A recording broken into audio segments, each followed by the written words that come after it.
ना सब्सक्राइब करें ना घंटी बजाएं। आपका समय बड़ा अमूल्य है, इसे व्यर्थ ना गवाएं।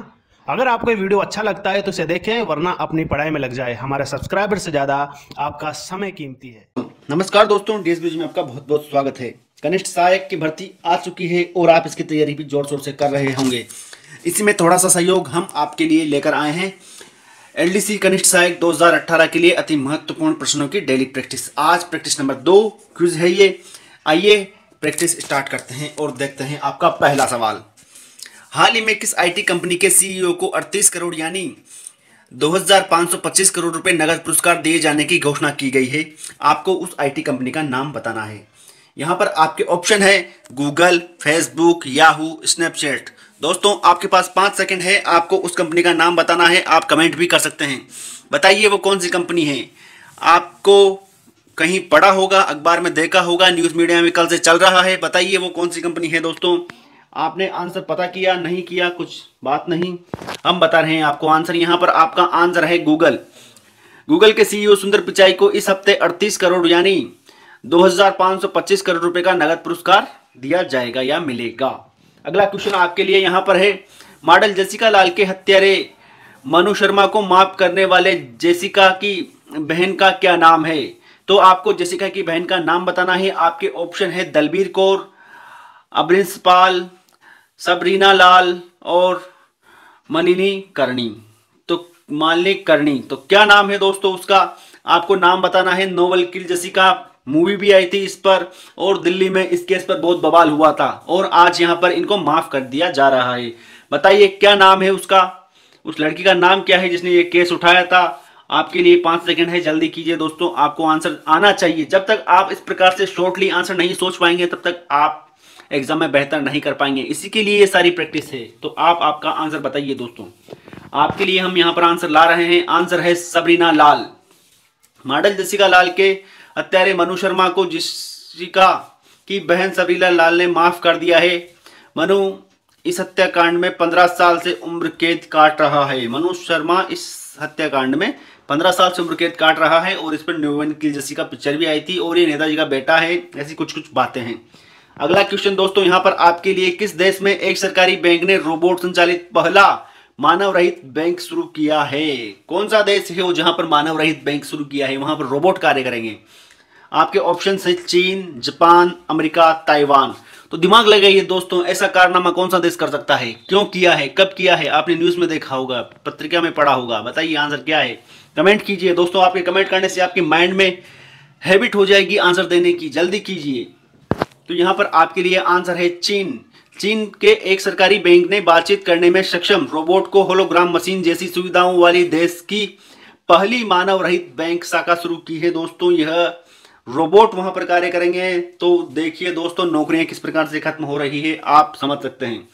रोबोट वहां पर कार्य करेंगे, वहां पर मशीनें कार्य करेगी और आपको पैसे के लेन देन और खरीदारी में सहायता करेगी। आपके लिए अगला क्वेश्चन यहां पर, हाल ही में किस राज्य से 27 वर्ष बाद अस्पा पूरी तरह से हटा लिया गया? आपको उस राज्य का नाम बताना है। अस्पा, आर्म्स फोर्स स्पेशल एक्ट, हटा लिया गया है। वो कौन सा राज्य है? अरुणाचल प्रदेश, नागालैंड, मेघालय, जम्मू कश्मीर। आपको उस राज्य का नाम बताना है दोस्तों। आपके पास आंसर आने ही वाला है दोस्तों। आप जितना जल्दी सोच सकेंगे उतना ही बेहतर पेपर कर सकेंगे। आपके पास पेपर को करने के लिए बहुत कम समय होता है और क्वेश्चन बहुत ज्यादा होते हैं, इसलिए प्रैक्टिस करते रहिए। जल्दी प्रैक्टिस कीजिए और जल्दी लिखिए। आपका आंसर दीजिए दोस्तों। आपने आंसर सोच लिया होगा, हम आपके सामने आंसर पेश कर रहे हैं। आपका आंसर है मेघालय। मेघालय के सशस्त्र बल विशेष अधिकार कानून अस्पा अथवा अप्सपा को पूरी तरह हटा लिया गया है, जबकि अरुणाचल प्रदेश में यह असम सीमा से लगे 8 थाना क्षेत्रों और पड़ोसी म्यांमार से लगे 3 जिलों में लागू रहेगा। तो सीमावर्ती इलाकों में तो ये लागू रहेगा दोस्तों, पर पूर्ण रूप से मध्यवर्ती इलाके में इसको हटा लिया गया है। अगला क्वेश्चन दोस्तों आपके लिए, हाल ही में मैकोंग नदी में पहली बार किस प्रजाति की जनसंख्या में बढ़ोतरी दर्ज की गई है? तो आपको वो प्रजाति बतानी है। ये क्वेश्चन बायोलॉजिकली, साइंटिफिकली जीके और जर्नल जीके के लिहाज से बहुत महत्वपूर्ण है दोस्तों। इसका आंसर आपको याद होना अति आवश्यक है। तो बताइए वो कौन सी प्रजाति है जिसकी बढ़ोतरी महसूस की गई है? Blue whale, sea lion, सिंगोल्ड fish और डॉल्फिन। कौन सी प्रजाति है दोस्तों? आपने पढ़ा होगा, न्यूज में देखा होगा। जल्दी कीजिए, बताइए बताइए आपका आंसर क्या है। तो यहाँ पर हम आपको आंसर बताने जा रहे हैं, आपने कमेंट कर दिया होगा, इसके लिए धन्यवाद। आपका आंसर है dolphin. Dolphin world wild life federation तथा कंबोडिया सरकार द्वारा जारी रिपोर्ट में कहा गया है कि मेकोंग नदी में पहली बार डॉल्फिन प्रजाति की संख्या में बढ़ोतरी दर्ज की गई है। यह क्वेश्चन साइंस जीके के लिहाज से महत्वपूर्ण है, आपको इसके बारे में जानकारी होना आवश्यक है। टाटा ने निम्नलिखित में से किस वैश्विक कारपोरेट मामले का अध्यक्ष नियुक्त किया गया है? किसे नियुक्त किया गया है वैश्विक कारपोरेट मामलों का अध्यक्ष? आपको उसका नाम बताना है। टाटा ग्रुप ने किसको किया है नियुक्त? यहाँ पर आपके ऑप्शन है S Jaishankar, J S. Kapoor, T Subrahmanyam, Vivek Gautam. कौन है वो? नाम बताइए, जल्दी कीजिए। आपके पास ऑप्शन 4 ही है, बस आपको 4 में से एक टिक करना है। आपका आंसर आपने सोच लिया होगा, हम आपको आंसर बताने जा रहे हैं, कमेंट कर दीजिए, जल्दी कीजिए। आपका आंसर है एस जयशंकर। टाटा सन्स के पूर्व विदेश सचिव एस जयशंकर को टाटा समूह का वैश्विक कारपोरेट मामले का अध्यक्ष नियुक्त किया गया है। दोस्तों, आपके लिए अगला क्वेश्चन, विश्व बैंक द्वारा जारी रिपोर्ट के अनुसार निम्नलिखित में से कौन सा देश के नागरिक विश्व में अपने देश में पैसा भेजने वाले में अव्वल नंबर पर है? सबसे अधिक पैसा विश्व में कौन से देश में भेजा जाता है? आपको बताना है। विदेश से पैसा किस देश से ज्यादा भेजा जा रहा है? ऑप्शन है चीन, भारत, इजराइल, श्रीलंका। आपको बताना है कौन सा देश है। आपने आंसर सोच लिया होगा, पढ़ लिया होगा, देख लिया होगा। जानिए आंसर क्या है। आंसर देखिए, आंसर है भारत। भारत ने इसमें कीर्तिमान स्थापित कर रखा है। दोस्तों, विश्व बैंक की रिपोर्ट में कहा गया है कि 2017 में विदेशी में सबसे ज्यादा भारत ने 59 अरब डॉलर भेजे, जो इस पिछले वर्ष की अपेक्षा 9.9% अधिक है। दोस्तों, अपने लोगों ने सब जगह झंडे गाड़ रखे हैं, डंडे फाड़ रखे हैं, हर जगह अपनी बोलती चलती है, इसलिए वहां से हम सब जगह से पैसा कमाकर भारत ला रहे हैं और ये भारत के लिए बहुत ही बड़े गौरव की बात है। देखते हैं अगला क्वेश्चन कौन सा है।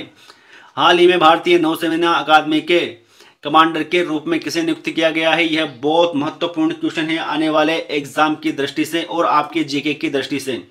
आपके लिए यहाँ पर ऑप्शन है अतुल कौशिक, आरबी पंडित, निक्सल नीलसन और जावेद अली। तो आपको बताना है आंसर क्या है, कौन है वह जिनको कमांडर नियुक्त किया गया है नौसेना अकादमी का। आपको नाम जल्दी से बताना है। जब तक आप तेजी से क्वेश्चन नहीं करेंगे तब तक आप एग्जाम में बेहतर नहीं करेंगे, इसलिए प्रैक्टिस कीजिए, आंसर दीजिए, जल्दी दीजिए और कमेंट कीजिए।